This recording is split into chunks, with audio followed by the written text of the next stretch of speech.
बोले भारत माता की, भारत माता की। हरेला क्लब द्वारा आयोजित इस उत्तरायणी भौतिक के अवसर पर अभी आपने जिनको यहाँ पर सुना, इस क्षेत्र से आप लोगों ने जिनको लगातार अपना आशीर्वाद देकर, अपना समर्थन देकर यहाँ की सेवा का अवसर प्रदान किया,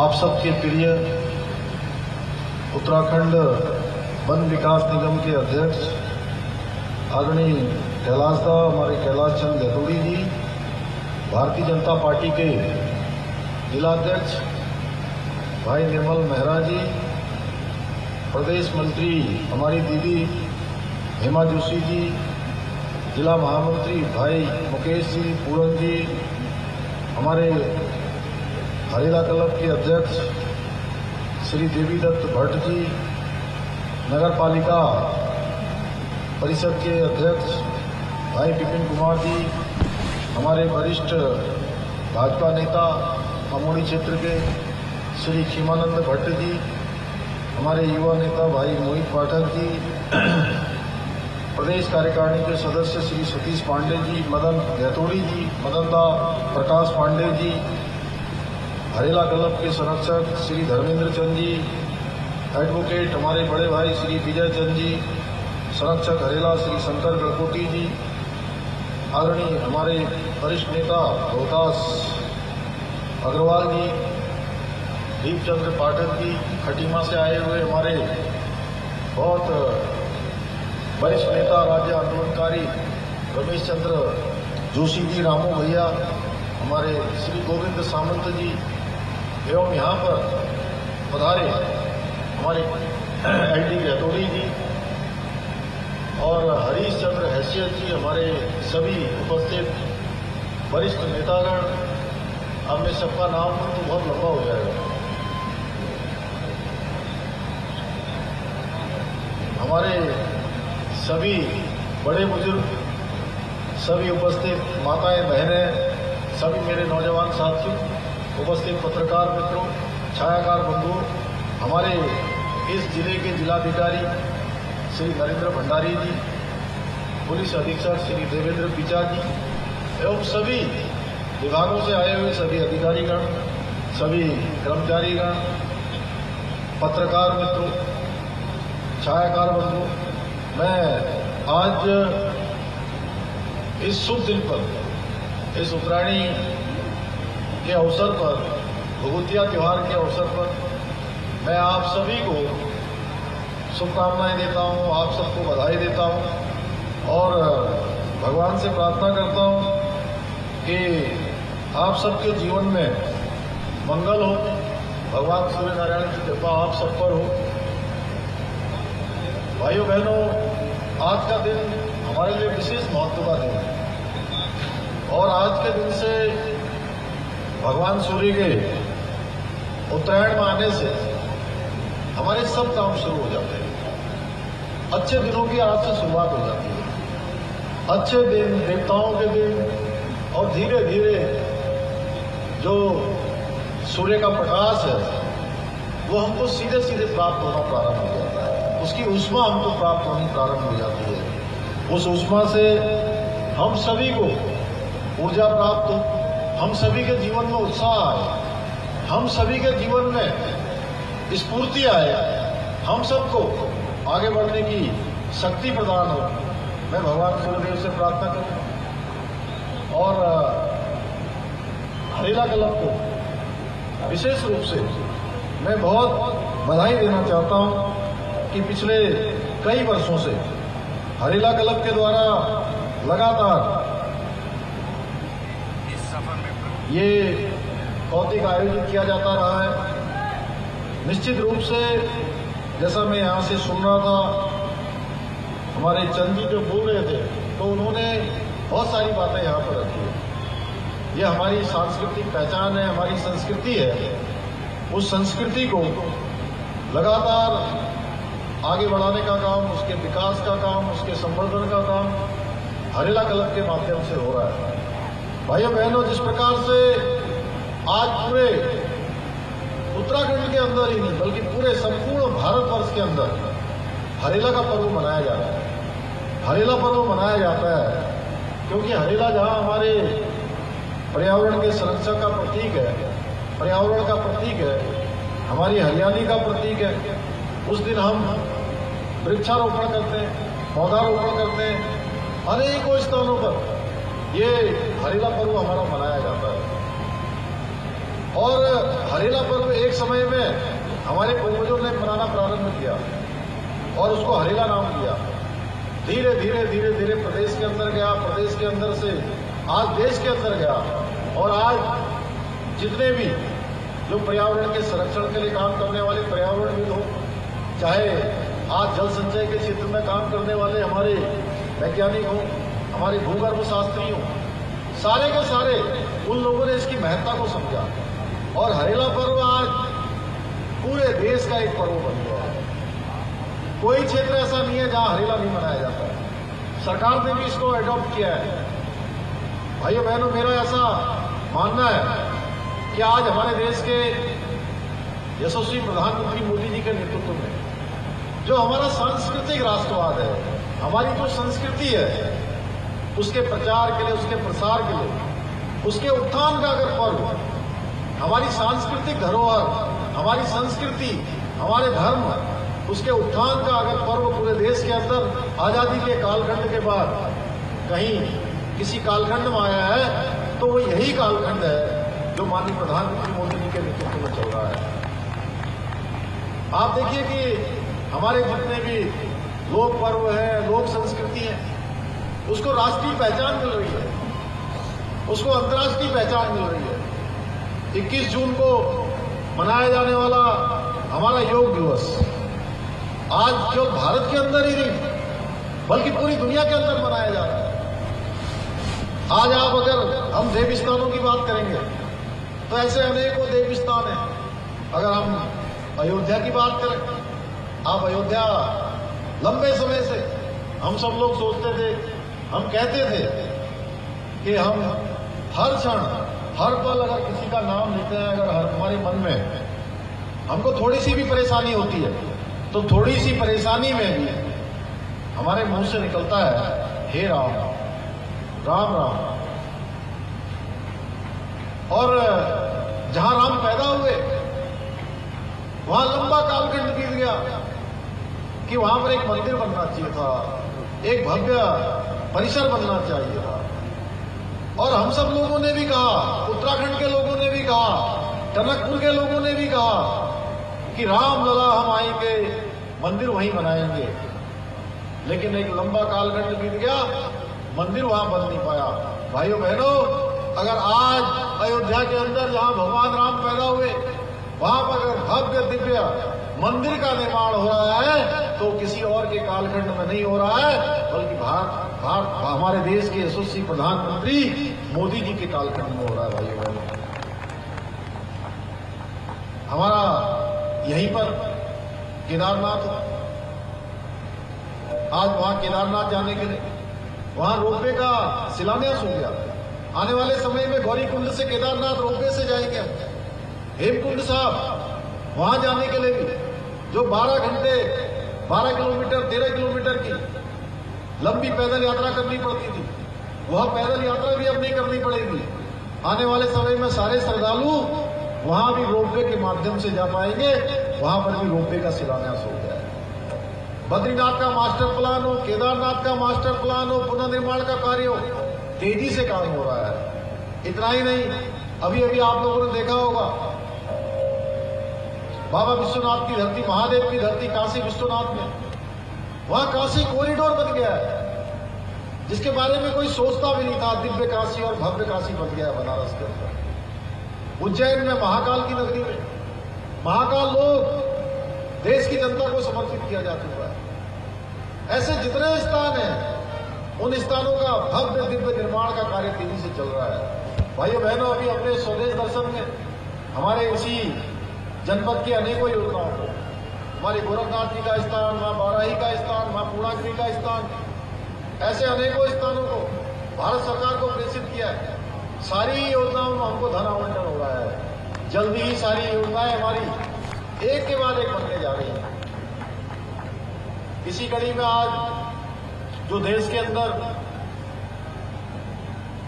निर्मल गंगा, स्पर्श गंगा, निर्मल गंगा, अर्ध गंगा, नमामि गंगे, ये सारे अभियान माननीय प्रधानमंत्री मोदी जी के नेतृत्व में प्रारंभ हुए और हमारे यहां से भी गंगा, निर्मल गंगा और नमामि गंगे जो प्रोजेक्ट चल रहे हैं, वो प्रोजेक्ट केवल गंगा जी का नाम है, गंगा जी मुख्य उसमें है, लेकिन गंगा जी के साथ साथ जितनी भी गंगा जी के सहायक चलने वाली नदियां हैं, वो सारी नदियां, सारी नहरें उसके अंतर्गत आती हैं।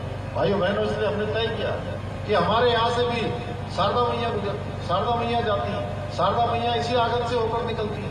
मां पूर्णागिरी के इस मैं कहूं कि एक पूज्य स्थान से होकर आगे बढ़ती है। तो मां शारदा इस क्षेत्र से आगे निकले तो पूरी तरह से शुद्ध होकर निकले, यानी कि 1 गिलास का पानी, 1 गिलास का जल मां शारदा का रहे। इसके लिए हमने तय किया है कि आगे निकट भविष्य में जितनी भी हमारी नमामि गंगे की परियोजनाएं चल रही है, उसमें मां शारदा को भी सम्मिलित किया जाएगा और मां शारदा के अंदर जाने वाला जितना सीवर है, दूषित मल है, दूषित पानी है, उस पानी को एसटीपी प्लांटों से संबद्ध किया जाएगा, जिससे कि 1 गिलास का पानी कोई मां शारदा का आचमन करे तो उसको लगना चाहिए कि ये मां शारदा भी मोक्षदायिनी है, मां शारदा भी जीवनदायिनी है, मां शारदा भी प्राणदायिनी है और मां शारदा भी सबके काम के लिए आने वाली मां शारदा है। कहीं सींचने के काम, कहीं पीने के काम, कहीं जो है कृषि के काम, हर काम में आने वाली मां शारदा हमारी करेंगे। उसके लिए भी हम सबको संकल्प लेना होगा। ऐसे अनेकों कार्यों को हम लोग आगे बढ़ा रहे हैं जो आज ये हमारा कैलाशदा बता रहे थे। मैं धन्यवाद करना चाहता हूं आप सब लोगों का, हमारे टनकपुर के लोगों का, बनबसा के लोगों का, चंपावत के लोगों का, अमोड़ी वालों का, सुकीढांग वालों का, उचोली कोट वालों का, गैंडी खाली वालों का, यहाँ के जितने भी लोग आए, मैं सबका धन्यवाद करता हूँ कि आप लोगों ने देखिए 2022 में कैलाशदा को जिताया, फिर मुझे आपने जिता दिया। कितने कार्यकर्ता आप लोग लगे थे। अभी ये कह रहे थे, मैंने अभी हम लोग बस स्टेशन देखने जा रहे थे बस स्टेशन देखने जा रहे थे। नया बस स्टेशन बन रहा है यहाँ पर, हमारे पत्रकार बंधु भी यहाँ खड़े हैं। मैं इनसे भी कह रहा था, हमारे जिलाधिकारी जी वहां खड़े हैं। मैंने कहा जिलाधिकारी जी से कि सरकार का पैसा आना बड़ी बात नहीं है, सरकार की योजना आना भी बड़ी बात नहीं है। ये काम तो हम लोगों ने कर दिया, आपने इनको बनाया, इन्होंने मुझे कहा, फिर आपने मुझे भी बना दिया। लेकिन ये पैसा आया है, इस पैसे का ठीक प्रकार से सदुपयोग हो। हम यहाँ का जो बस अड्डा है, इसको ISBT की तर्ज पर बनाना चाहते हैं और ये बस अड्डा आने वाले समय में हमारे मां पूर्णागिरी में इतने करोड़ों लाखों करोड़ों की संख्या में लोग आते हैं। अगर हम वर्षों का हिसाब जोड़ेंगे तो कई लाखों और करोड़ों में संख्या जाती है। ये मां पूर्णागिरी की ताकत है, मां पूर्णागिरी की शक्ति है, मां पूर्णागिरी पर लोगों की श्रद्धा है, आस्था है, विश्वास है। लोग आते हैं, पूरे देश भर के लोग आते हैं। वो आए और इतना ही नहीं, मां पूर्णागिरी को छूकर वापस चले जाते हैं, मां पूर्णागिरी पर दर्शन करके चले जाते हैं। हमारे पूज्य महाराज जी मुस्कुरा रहे हैं। मैं चाहता हूं कि जो लोग मां पूर्णागिरी के दर्शन करने आए हैं, उसके बाद यहां से वो मां रणकोची मैया की तरफ जाए, मां बाराही की तरफ जाए, गुरु गोरखनाथ की तरफ जाए, हमारे अनेकों स्थानों में बाबा बयानधुरा जाए, बाबा श्यामला ताल की तरफ जाए और अपने बच्चों के साथ, अपने परिवार के साथ अगर टनकपुर आ रहे हैं, टनकपुर जो है हमारा द्वार है मां पूर्णागिरी को जाने वाला, मां द्वार है शारदा मैया को जाने वाला। तो यहाँ पर अपने बच्चों के साथ वो कैसे अपना समय बिता सकते हैं, कैसे वो यहाँ पर कुछ मनोरंजन प्राप्त कर सकते हैं। मैंने अभी कहा है, जिलाधिकारी जी से भी कहा है, हमारे कैलाशदा यहाँ पर मैंने इनसे भी कहा है, इनको भी निर्माण की अच्छी जानकारी है। अच्छा आर्किटेक्चर करके हम लोग कोशिश करेंगे कि हमारा ये 57 करोड़ रुपए का जो बनने वाला बस अड्डा है, यह बस अड्डा भी अपने आप में एक ऐसा बस अड्डा बने कि जहां पर सभी प्रकार की सुविधाएं उपलब्ध हो। और पैसा बढ़ाने की जरूरत पड़ेगी तो पैसा और बढ़ जाएगा, पैसे की कमी नहीं है। विकास के कामों के लिए पैसों की कोई कमी नहीं आने वाली है। और पैसा देना होगा, और डीपीआर बढ़नी होगी, बढ़ जाएगा, और कोई निर्माण कार्य जुड़ना है तो जुड़ जाएगा। लेकिन वो ऐसा अड्डा बनना चाहिए।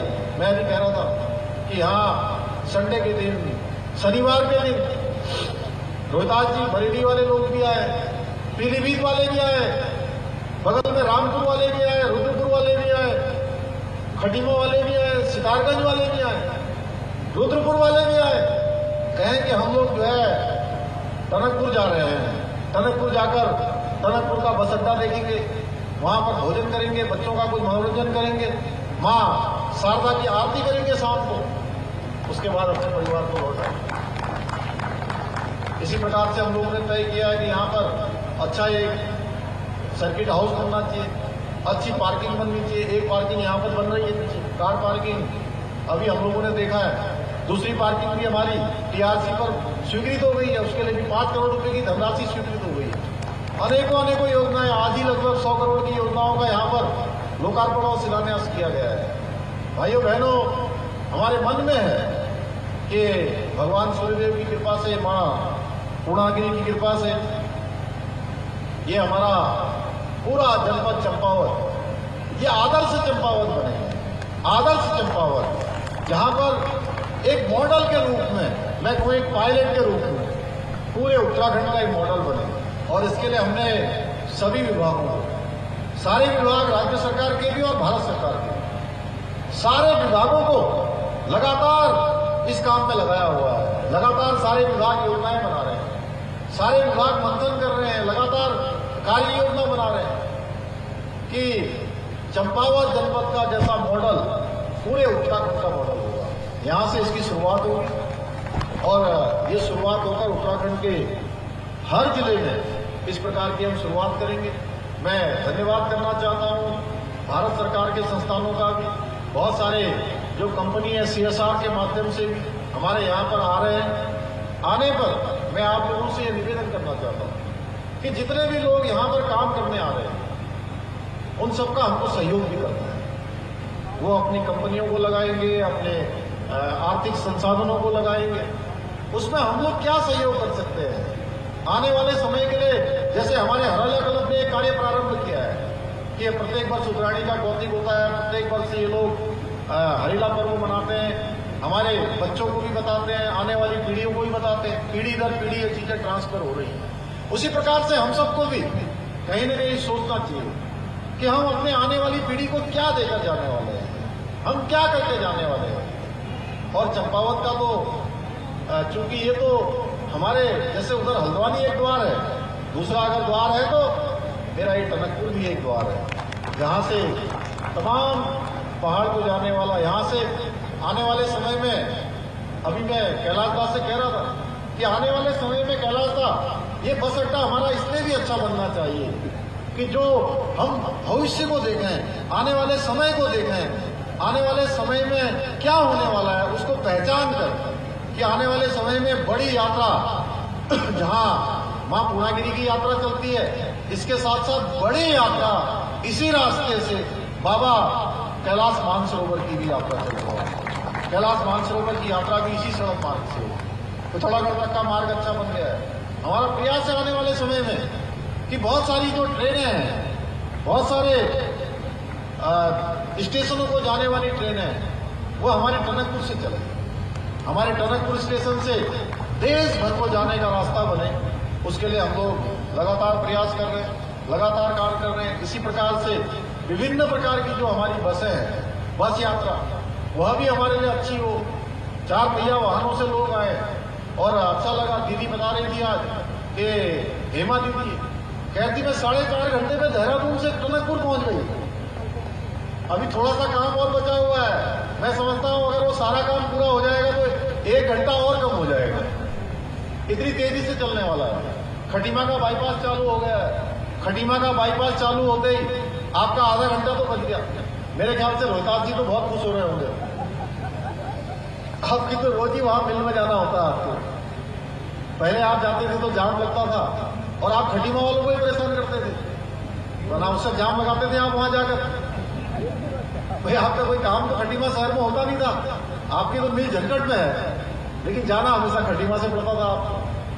अब आपको खटीमा नहीं जाना पड़ेगा, अब सीधे आपका आधा घंटे का समय बच गया और खटीमा वाले भी धूल से बच गए, मिट्टी से बच गए, दुर्घटनाओं से बच गए, उनकी भी सुरक्षा और आपका भी काम। इसी प्रकार से बाईपास बनने से केवल टनकपुर बनबसा वाले ही नहीं, हमारे चंपावत वाले, लोहाघाट वाले, पिथौरागढ़ वाले, धारचूला तक के लोग, डीडीहाट, मुंशियारी, धारचूला तक के लोग जो इस रास्ते से आवागमन करते हैं। और हमारा पड़ोसी देश छेमीको छेमीको नेपाली, अरे नेपाली में क्या बोलते हैं? छेमीको बोलते हैं। कौन जानता है नेपाली? छेमीको मित्र देश, हाँ छेमीको बोलते हैं। जो संतोष क्या बोलते हैं?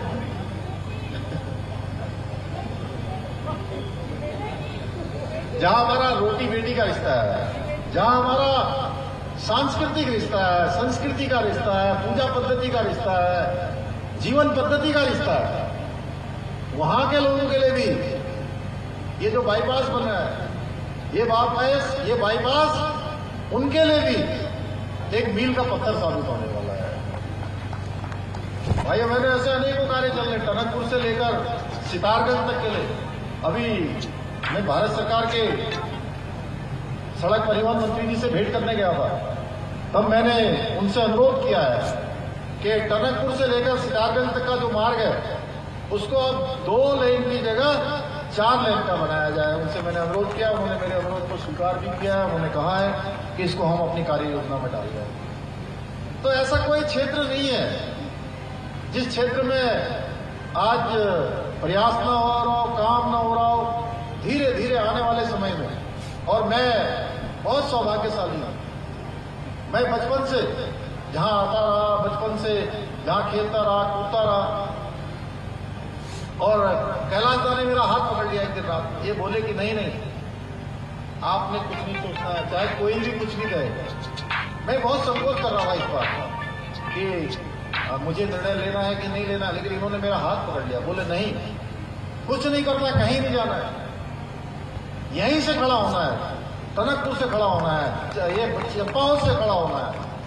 और भाइयों बहनों, जो मैं सोचता था कि मेरा टनकपुर ऐसा होना चाहिए, मेरा बनबसा ऐसा होना चाहिए, मां पूर्णागिरी का ऐसा होना चाहिए, शारदा मैया में ऐसा होना चाहिए, यहाँ का बस अड्डा, जो बाजार के अंदर का बस अड्डा देवा भाई, अंदर वाला, जब हम यहाँ से पिथौरागढ़ जाते थे, गांव के लिए जाते थे विजय भाई, तो रात में आ जाते थे या शाम को, मुझे याद है अच्छी तरह से, मैं शायद 6-7 साल का रहा हूंगा, तब मुझे ध्यान है कि यहाँ पर आ जाते थे और यहाँ पर आकर अपना बिस्तर भी साथ में लेकर आते थे। बिटिया हंस रही है, तब ऐसे होता था,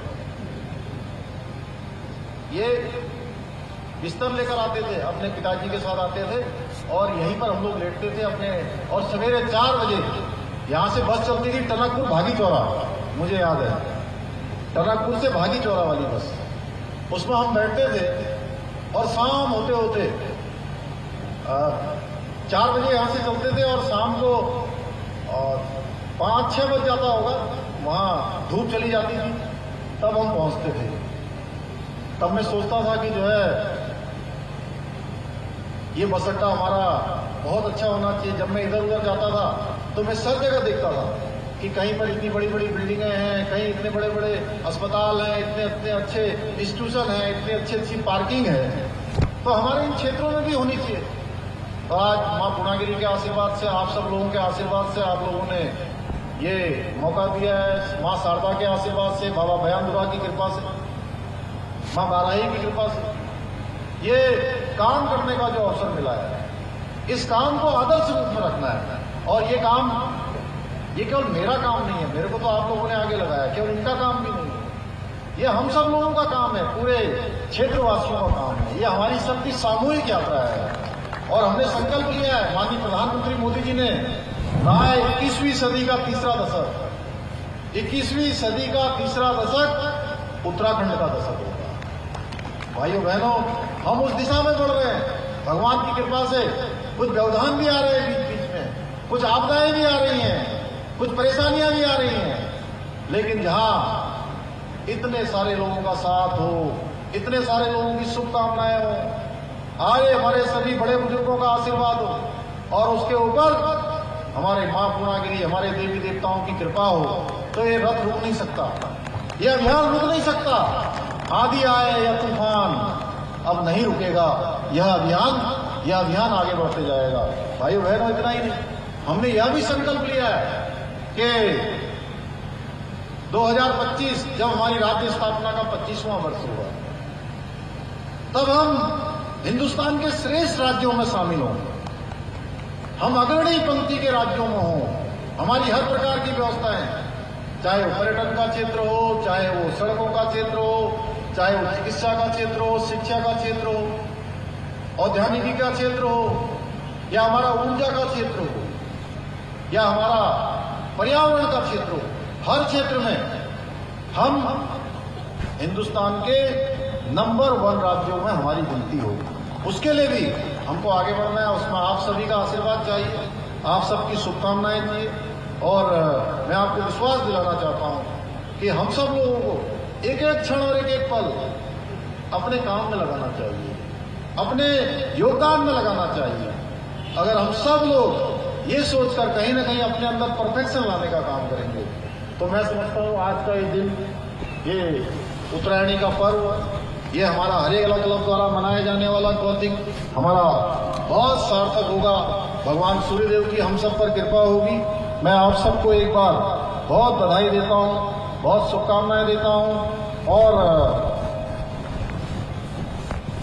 2-3 घोषणाएं मैं आज के इस अवसर पर करना चाहता हूँ कि टनकपुर, बनबसा, यहाँ के आंतरिक मार्गों का हॉटमिक्स के द्वारा उनका सुधारीकरण किया जाएगा। राज्य मार्ग संख्या 109 सूखीढांग भूरा रीठा साहिब के ब्रजनगर तलियाबाद प्रभाग तथा राज्य प्रभाग संख्या 110 सूखीढांग श्यामलापाल मोटर मार्ग में भी हॉटमिक्स के द्वारा उस रोड को सुधारा जाएगा, उस रोड का सुधारीकरण का कार्य किया जाएगा। ललवा पानी बल लेक प्रस्तावित राज्य मार्ग का हॉटमिक्स के द्वारा सुधारीकरण का कार्य किया जाएगा, उसको ठीक प्रकार से उसका पुनर्निर्माण का कार्य किया जाएगा। चंपावत विधानसभा के आंतरिक संपर्क मार्गों का भी हॉटमिक्स के द्वारा सुधारीकरण का कार्य किया जाएगा।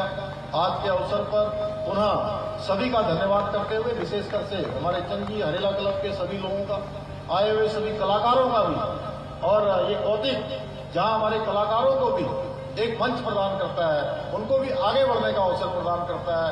और ये कौतिक हम सब के अंदर, मैं बधाई देना चाहता हूं। मैं थोड़ी देर पहले सोच रहा था कि हरेला क्लब के लोगों को कि वो इस प्रकार की गतिविधि को आगे बढ़ाने का काम करते हैं। और आपने एक यहाँ पर हॉल की बात करी थी,